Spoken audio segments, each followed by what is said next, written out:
Welcome guys to my YouTube channel pharmacology tips and tricks. और आज हम यहाँ डिस्कस करने वाले हैं ह्यूमन एनाटॉमी एंड फिजियोलॉजी के बारे में। लास्ट लेक्चर में ह्यूमन एनाटॉमी एंड फिजियोलॉजी के बारे में जो हमने डिस्कस किया था कि इंट्रोडक्शन क्या होता है, राइट, एनाटॉमी क्या होती है, फिजियोलॉजी क्या होती है। होप सो गाइस कि आपको समझ में आया होगा। सो गाइस उसी सीरीज़ में आज हम आगे स्टडी करने वाले होम्योस्टेसिस के बारे में, ओके। एंड इसके बाद वाले टॉपिक में हम डिस्कस करेंगे different planes of the body, right. तो आज के लेक्चर में हम कवर करने वाले हैं होम्योस्टेसिस क्या होता है, फीडबैक सिस्टम क्या होता है, ओके गाइज। तो चलिए स्टार्ट करते हैं। एंड आई रिक्वेस्ट जो भी पर्सन यहाँ नए हैं kindly like and share my videos and subscribe my channel and please bell notification करना मत भूलिएगा ताकि आपको जो वीडियोज़ हैं सही टाइम पे मिलते रहें, ओके गाइज। तो चलिए स्टार्ट करते हैं आज का टॉपिक।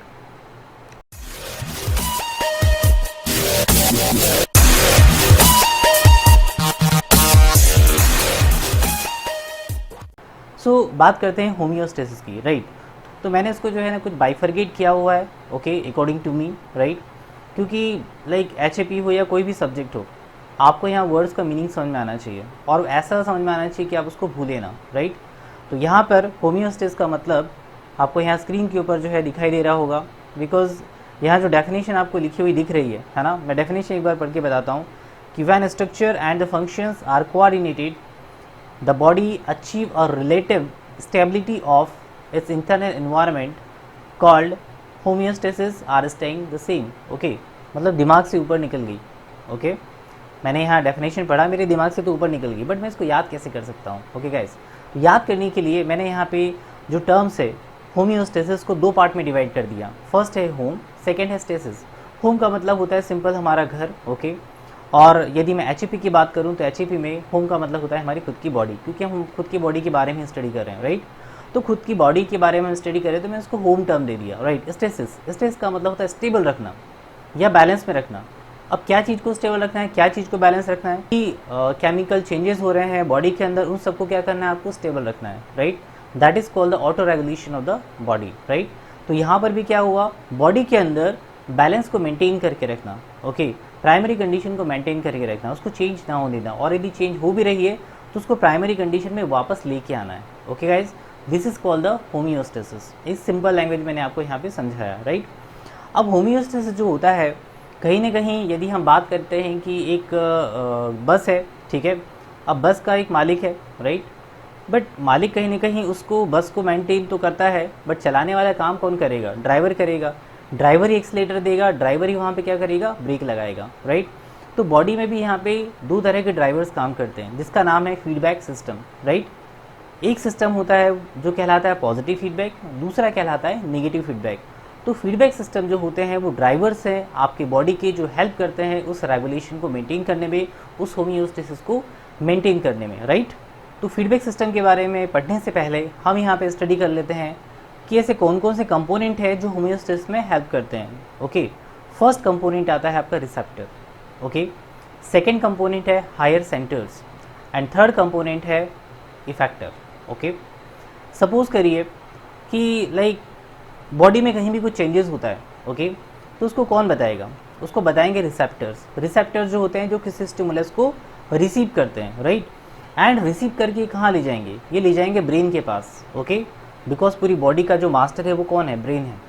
तो ये मैसेज को ले जाते हैं ब्रेन के पास। ब्रेन इसको एनालाइज करता है कि एग्जैक्टली जो आँखों ने देखा, जो स्किन ने यहाँ पे सेंस किया, एग्जैक्टली वही है या नहीं है। एनालाइज करने के बाद यदि उसको लगता है कि हाँ दैट इज़ ओके, ये ऐसा ही है, राइट, तो वो क्या करेगा, वो आगे फर्दर आपको मैसेज करेगा। कहाँ करेगा, इफेक्टर को। इफेक्टर क्या होते हैं, अब इफेक्टर्स होते हैं जिसके थ्रू कोई इफेक्ट आने वाला होता है ना, या जिस पर इफेक्ट आने वाला होता है, that is called the effector, right.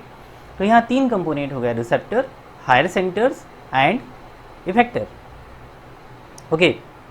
Example के लिए यदि मान लीजिए कि आपको है ना एक मॉस्किटो आके काटता है, राइट, हैंड के ऊपर एक मॉस्किटो आया, उसने काटा, right.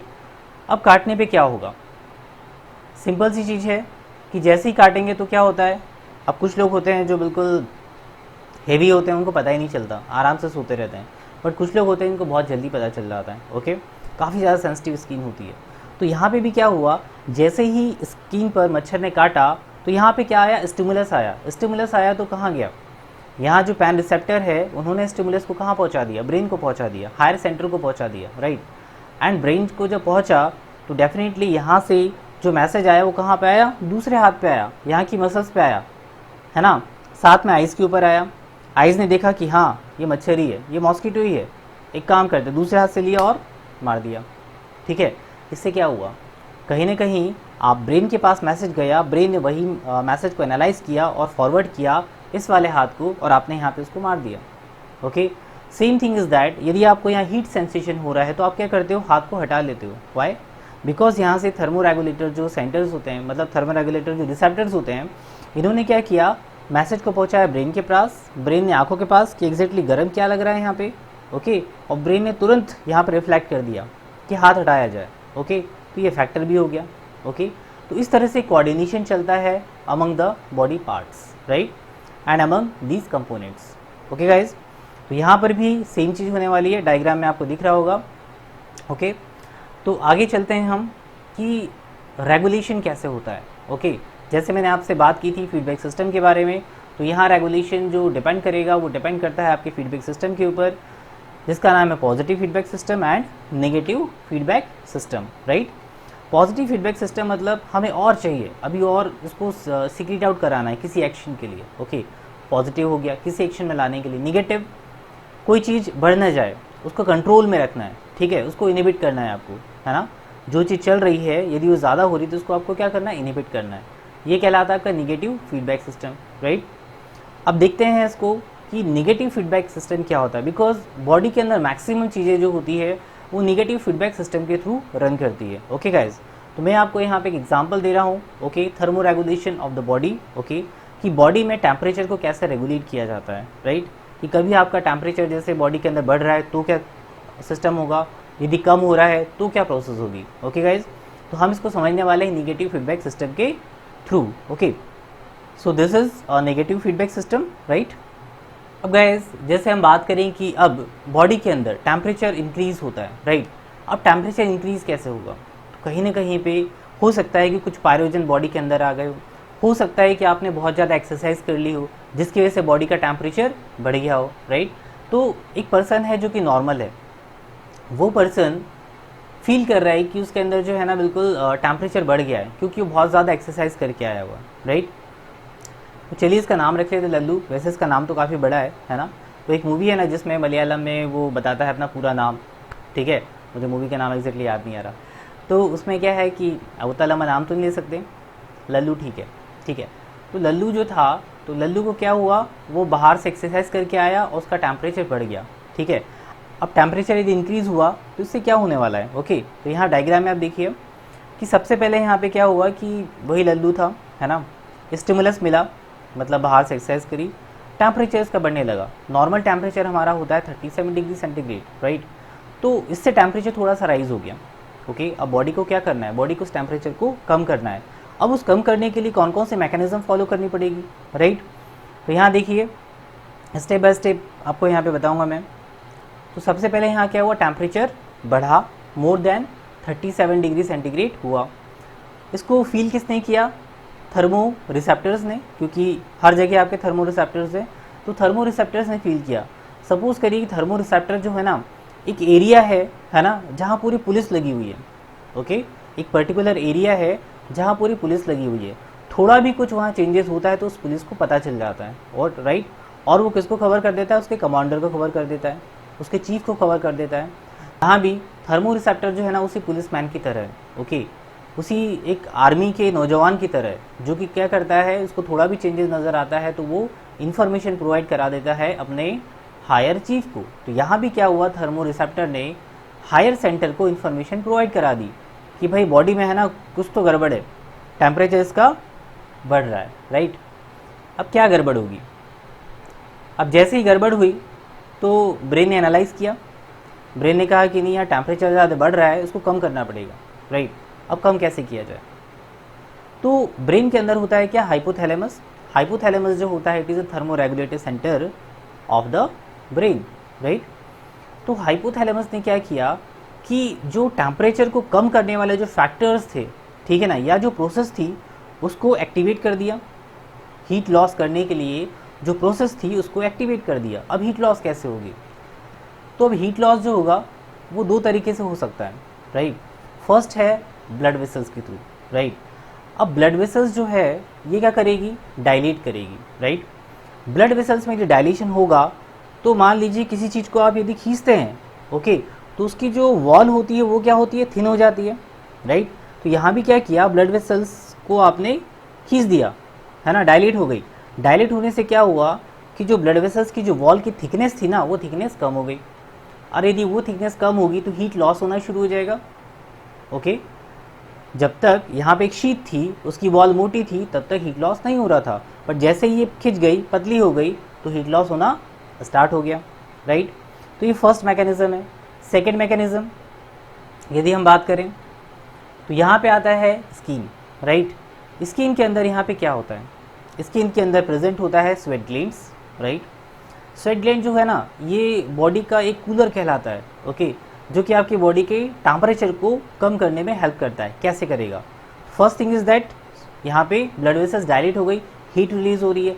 Second thing is that sweat gland activate हो गई। अब जब स्वेट ग्लैंड एक्टिवेट हो गई तो उससे क्या होने वाला है? ओबियसली पसीना बाहर आएगा, स्किन के ऊपर आएगा, ओके। और स्किन के ऊपर जब आता है, एयर के कांटेक्ट में आता है, तो जो हीट लॉस हो रही है ना, वो वहाँ से वेपोराइज हो जाएगा, ओके। और यहाँ से इसको ठंडा कर देगा। ओबियसली जब वाटर एयर के कांटेक्ट में आएगा तो क्या होगा? यहाँ पे आपको ठंडा फील होगा, राइट। ठंडा फील होगा, अंदर भी टेम्परेचर कम होगा। तो इस तरह से यहाँ पे दो मैकेनिज्म के थ्रू हीट लॉस होती है। First is vasodilation and second one is a sweating, right. ये दोनों ही हेल्प करते हैं आपके टेम्परेचर को रेगुलेट करने के लिए, उसको कम करने के लिए, राइट। अब क्या होगा कि जैसे ही बॉडी टेम्परेचर कम हुआ, ओके, अगेन जो थर्मो रिसेप्टर्स हैं, इन्होंने ब्रेन को फिर खबर पहुंचाई कि भाई everything is okay right now, अभी जो है सब कुछ ठीक है, ओके। तो उसने वहाँ क्या किया कि भाई अब जो है इस सेंटर्स को बंद कर दो, है ना, मतलब उसको इनहिबिट करने का बोला गया, रिक्वेस्ट करी, तो ब्रेन ने उनको बंद कर दिया। ये कहलाता है आपका नेगेटिव फीडबैक सिस्टम, राइट। तो ये तो हमने पढ़ा जब हमारा टेम्परेचर राइज हो रहा है, ओके। बट यदि टेम्परेचर डाउन हो रहा है, हाइपोथर्मिक वाली पोजीशन हो रही है, ठीक है, हाइपोथर्मिक वाली पोजीशन कुछ भी हो सकती है जिसकी वजह से आपका टेम्परेचर बॉडी का कम हो रहा है। अब उसमें क्या होगा, right. Same thing is there कि यहाँ बॉडी का टेम्परेचर जो है वो कम हो जाएगा, 37 से कम हो जाएगा।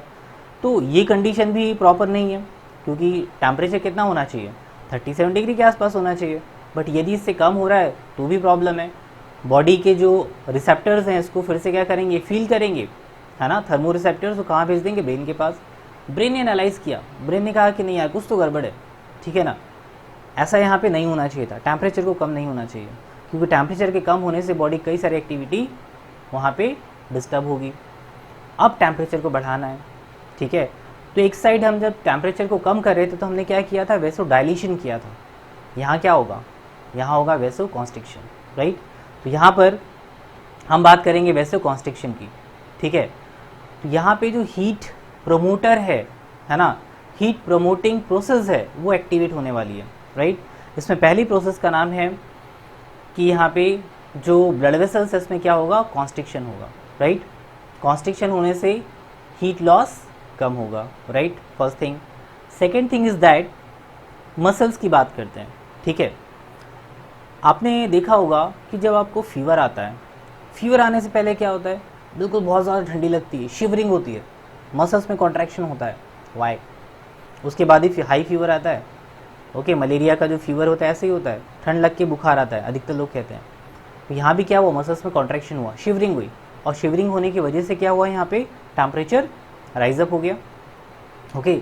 तो दोनों ही मैकेनिज्म के थ्रू यहाँ पे टेम्परेचर राइज अप हुआ, हीट जनरेट होने लगी, ओके। अब ऐसा नहीं हो कि हीट जनरेट होती गई, ओके, इसको भी तो रोकना है। अब हीट जनरेशन हो रहा है बट इसको भी तो आपको रोकना है, ऐसा नहीं कि एक लिमिट से ऊपर निकल जाए। तो यहाँ पे क्या होगा? यहाँ आगे नेगेटिव फीडबैक सिस्टम काम करेगा कि भाई बॉडी में जो है ना एवरीथिंग इज़ ओके। फिर से थर्मो रिसेप्टर जाग गए, इन्होंने फिर से ब्रेन को खबर की कि everything is okay right now. अब जो है ये जो हीट सेंसिंग आपने जो चालू किए थे, हीट सेंसर चालू किए थे, या हीट की जो बढ़ाने के लिए मैकेनिज्म चालू की थी, इसको आपको बंद करना है, राइट गाइज। तो this is all about the negative feedback system. This is once again I am showing the chart. आपको यहाँ पे समझ में आया हो, राइट? समझ में नहीं भी आया हो तो आप पूछ सकते हैं कमेंट बॉक्स में, कमेंट करिए, आई विल एक्सप्लेन, राइट?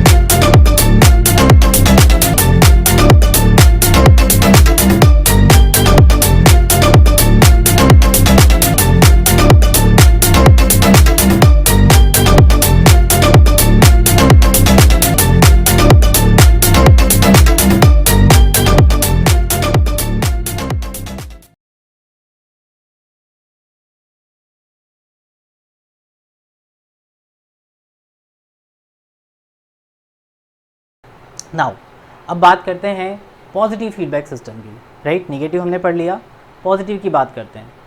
तो पॉजिटिव में क्या होगा? पॉजिटिव जो होता है ये बॉडी में बहुत लिमिटेड होता है, राइट? ये बहुत लिमिटेड है.